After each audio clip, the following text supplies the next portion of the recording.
This new Xbox is devilishly cool. Just what are we getting now that Xbox owns Activision Blizzard? Here's what's coming and going from Game Pass in the second half of October. Should we be worried? Let's discuss. What's up, guys, and welcome back to Xbox Ready, the YouTube channel that's dedicated to all things Xbox. I'm back here with another video to update you on all the things going on in the world of Xbox to make sure that you are Xbox ready. And to be honest, guys, I'm really excited. I spent the weekend and some change over in Chicago celebrating Mr. Jimmy Champagne's wedding. And while I had a lot of fun, I love Chicago as a city, I'm happy to be back in my own space, surrounded with my own stuff, be back with my wife, and of course to talk Xbox with all of you guys. Today we're going to be talking about a new special edition Xbox that isn't even functional, all of the video game IP that Xbox is now in charge of now that Microsoft completed their bid to buy Activision Blizzard. That'll include some franchises that are coming to Game Pass and all that stuff, but I'm going to give out a wish list of things that I think they should absolutely do now that they have Activision Blizzard. We'll talk about the games that are coming to Game Pass and leaving Game Pass. We're getting some bangers, but we're also losing some bangers by the end of this month, guys. And after over 20 years of working at Bethesda, Pete Hines is leaving. Does that mean there's trouble brewing at Xbox, at Bethesda? First up, Microsoft is teaming up with Blizzard and Takeoff Studios to produce a special edition Diablo 4 Xbox Series X. And pictures of this thing look freaking awesome. It's a custom Xbox, and it's on this custom stand that's inspired by a very famous sculpture called the Gates of Hell that sits on the Benjamin Franklin Parkway in Philadelphia at the Rodin Museum. But Ray, what's going on? We're not here to talk about classical art and sculptures. We're here to talk about Xbox, and y'all already know what I'm gonna say. If I've said it once, I've said it 100 times on this channel. Whenever they do one of these cool looking special edition Xboxes, I wish that they would sell it. I wish that they would sell this stuff, man. But they are not selling the special Diablo 4 Xbox Series X or the stand. It is part of a sweepstakes that they're doing that coincides with the launch of Diablo 4's new season, the Season of Blood. And the grand prize for the sweepstakes is this custom Xbox Series X plus the stand that it's sitting on. There's only one catch though. The Series X, the custom one that they have in this picture, it's not functional. It's just meant to be an art piece. So if you're the lucky winner that gets this thing and you're like, okay, what am I supposed to do with this? This is just something that I put up somewhere. I gotta find space for it now. And they're gonna ship you another Xbox that you can actually play games on. So theoretically, you can take the custom Xbox out of the stand that's inspired by the Gates of Hell and then put the Xbox that you already have on it or the Xbox that they send you. If you want the chance to win this for yourself, you got to go over to the Xbox Twitter, follow them, and then retweet the tweet that they posted about this. You have until October 30th to do so. And me personally, I've never won one of these things, but I like talking about them because the things that they come up with, these special edition consoles, they're oftentimes very, very cool. Sometimes not. They did like an Oreo special edition Series S that I was like, what's going on with that? I'm not too sure about that. But a lot of the times they're really, really cool. One of my earliest videos, I did a segment where I talked about the Far Cry 6 Special Edition Series X that they put out. And then months and months later, I had completely forgotten about it. And then someone took a picture of it, posted it on Twitter, and then tagged me. They were like, yo, Ray, this thing is real, and it blew my mind. So if you're watching this and you just happen to win this Diablo 4 Series X, tag me in it. I want to see it. I want to see it like in person, or I guess like as close to in person as I can. Next up, let's talk about what's going on with Bethesda. Obviously, they're enjoying a lot of success with Starfield. It seems to be a hit, even though it's been kind of like divisive in terms of its critical reception. But even though there's a lot of good buzz surrounding Bethesda thanks to Starfield, we got some somber news. It turns out that Pete Hines, head of publishing, has decided to leave Bethesda after over 20 years of being with the company. Xbox leadership sounded off on his departure, with Phil Spencer saying, wishing Pete Hines all the best in his well-deserved retirement after 24 years of being the heart of Bethesda and its family of studios. Thank you, Pete. Bethesda themselves have said, Pete's contributions to our history and games are well known, but they have never compared to how amazing he is as a person.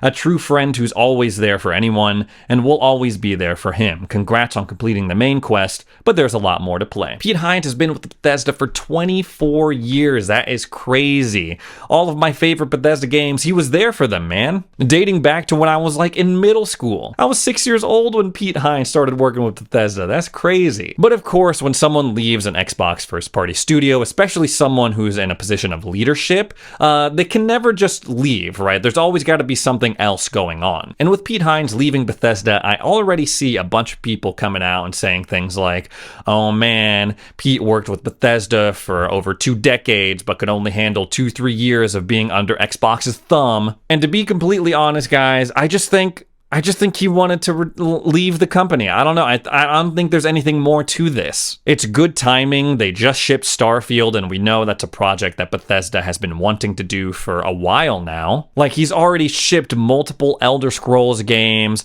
multiple Fallout games. Like, why not go out on a high note after Starfield launches? If he left, like, after Fallout 76 dropped, I would be like, oh, something's going on. Something's not quite right here. But I'm not entirely getting the like, oh, he's leaving because of Xbox. He doesn't like Xbox. There was a little bit of like a disagreement from what we saw in the Activision Blizzard trials. We saw that there was this email that leaked where Pete Hines was saying like, wait a minute, what's going on?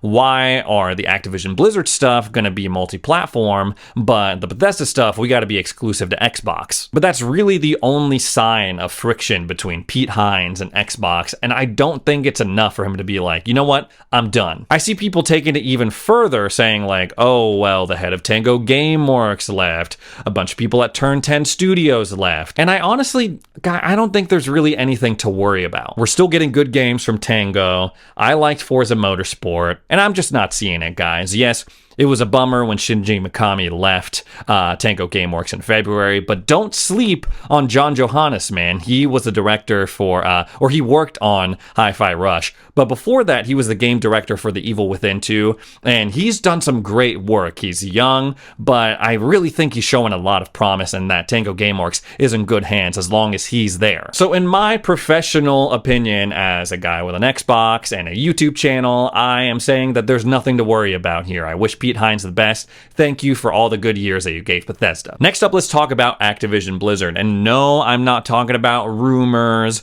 I'm not talking about court cases.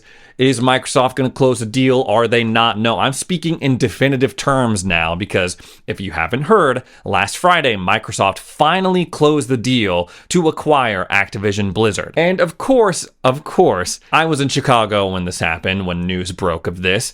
Every time that something big happens with Xbox, I'm 90% of the time on a trip. Back in 2022, when a news broke that Bethesda was delaying Starfield and Redfall to 2023, I was in New Orleans, like I had literally just landed. So it seems to be a theme, like Ray goes out of town and then Xbox is like, here's this big thing that's happening. Phil Spencer put out a statement on the Xbox Wire last Friday welcoming Activision, Blizzard, and King to Xbox first party, and he mentioned that work to bring their titles on Xbox Cloud Gaming and Xbox Game Pass was already underway. But you might be sitting there wondering, what exactly does that mean? First thing that comes to mind is obviously Call of Duty, right? Modern Warfare 3 is supposed to be coming to Xbox Game Pass sometime in 2024. It's looking like a lot of their bigger, newer titles, it's going to take a little bit for them to come to Game Pass. But Activision, Blizzard, King, they're not just Call of Duty and Diablo 4. Here's a list of all of the IP that Xbox is now in charge of thanks to this acquisition. Blur, Caesar, Call of Duty, Candy Crush, Crash Bandicoot, Diablo, DJ Hero, Guitar Hero, Hearthstone, Gun, Heroes of the Storm, Laura Bow Mysteries, Overwatch, Police Quest, Prototype, Quest for Glory, Spyro the Dragon, StarCraft, World of Warcraft, True Crime, Tony Hawk's Pro Skater. The list goes on and on. Now, the obvious immediate benefit for Xbox fans is that a lot of these franchises are going to be coming to Xbox Game Pass. But beyond that, Xbox now has an opportunity to breathe life into a lot of these IP, a lot of these franchises that have just been chilling. Obviously, the bulk of Activision Blizzard's resources have gone to pumping out Call of Duty games. But now Activision Blizzard is bankrolled by Xbox, which means that they are bankrolled by Microsoft. They have the opportunity to do some really cool things, and I hope they don't waste it. Number one on my list, that's in no particular order, Call of Duty, they need to chill with that. They need to like ramp back production on it. They need to, take a break on releasing a new Call of Duty every year. Another franchise they gotta reinvest in is definitely True Crime, or at least that's something I'm hoping for. Now, True Crime was a series of video games that came out back in the day. It's like a Grand Theft Auto urban action-adventure game. I never played True Crime Streets of LA. I played True Crime Streets of New York, and that game was, I want to say something. I want to say something about, I don't want YouTube to get mad at me. That game was dope. I don't care what anyone says. Yes, it was a lot like Grand Theft Auto in terms of its structure, the missions, and the story, but instead of being a criminal like you were in GTA, you were a cop. And you can literally roam around New York City and solve crimes as they were happening in real time. It was an awesome game, but at the time, didn't really do too well because there was a lot of games like it. There was a new GTA game like every 2 years or so. There was Saints Row coming out all the time. Activision really fumbled with this. They could have done something really cool with True Crime. They could have brought it back. Considering we haven't gotten a new Grand Theft Auto in 10, 12 years, how long has it been? And the new Saints Row game sucked, so that's a definite missed opportunity on Activision's part. Hopefully they can revive the franchise now that they're part of Xbox. Talk about filling a gap in your content library, man. Like, imagine having like a Grand Theft Auto-like game that is exclusive to Xbox. That might get a little tricky when Grand Theft Auto 6 comes out, but it would be a really cool gem in Xbox's belt, Xbox's crown, if they brought back the True Crime franchise. New Crash Bandicoot and new Spyro games are no-brainers, right? Because with those franchises, Xbox now has an amazing opportunity to be known as a platform that has really solid, fun, innovative platforming experiences between Spyro, between Crash Bandicoot, between Psychonauts. Like, they're popping off over there. Let's talk about some Blizzard stuff. They have got to do something with Overwatch that is not some like weird live service multiplayer model. OG Overwatch, like 2017 Overwatch, was some of the funnest moments that I've ever experienced in gaming. And now with Overwatch 2, it's like, guys, what is going on? Like, this isn't even Overwatch 2. You just changed the team comp from 6 to 5. You're adding in some characters, but you're not adding in the stuff that people want. They've got to take the Overwatch universe and do something that's like more single player focused, more co-op focused, and make it a true sequel, not just an add-on to Overwatch 2. A lot of people have been saying that they want to see the revival of Guitar Hero, and Bobby Kotick himself, the CEO of Activision Blizzard, has thrown around the idea of bringing Guitar Hero back. I'm not so sure that is a good idea. I love Guitar Hero as much as the next guy, Guitar Hero 2 specifically. I was tearing that up. But as we all know, Guitar Hero, the success of that franchise depends on the sale of peripheral accessories. In order to play either DJ Hero or Guitar Hero, you gotta get people to buy an extra plastic accessory. How many times and how many different versions of this are we gonna see before gaming companies finally learn their lesson? The Kinect, PSVR, PSVR 2. People don't want to buy extra stuff in order to play singular games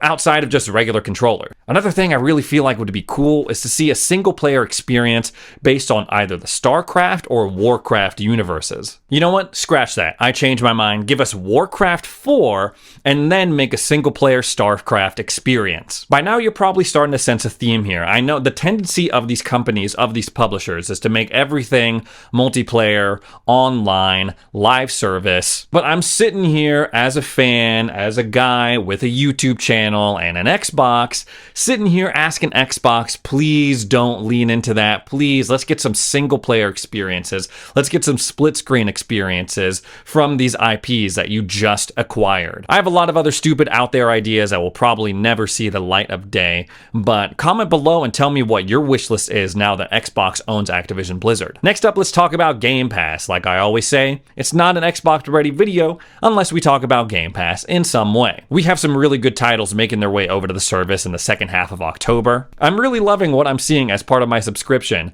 Still playing through Lies of P, still playing through Forza Motorsport.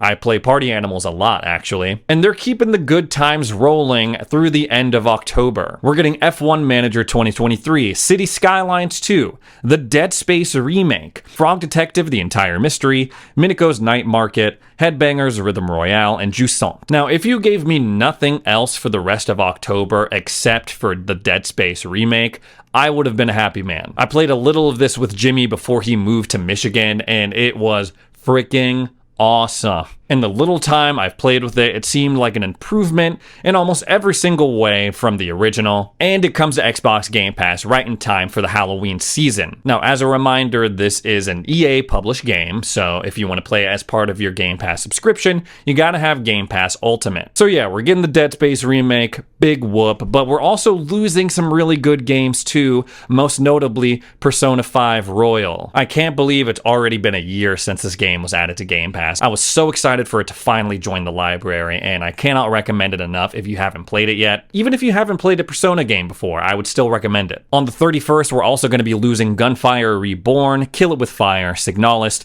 and Solasta Crown of the Magister. Signalis is a good game too, man. I really enjoyed that one, and even now it is sitting at a perfect 10 of 10 on Steam, despite there almost being 10,000 reviews. Yes, it is a bummer that we're going to be losing these games on the 31st, but remember, you get a discount on any game that is on Game Pass if you want to buy it for keeps. So if you're like, I really want to play Persona 5, but I don't think I can beat it by the time 31st rolls around, you can use your discount and buy it so you can still play it even though it's not on Game Pass. Anyways, guys, that's all the news I have to talk about today. Thanks so much for joining me for another edition of Xbox Ready, and we'll see you in the next video.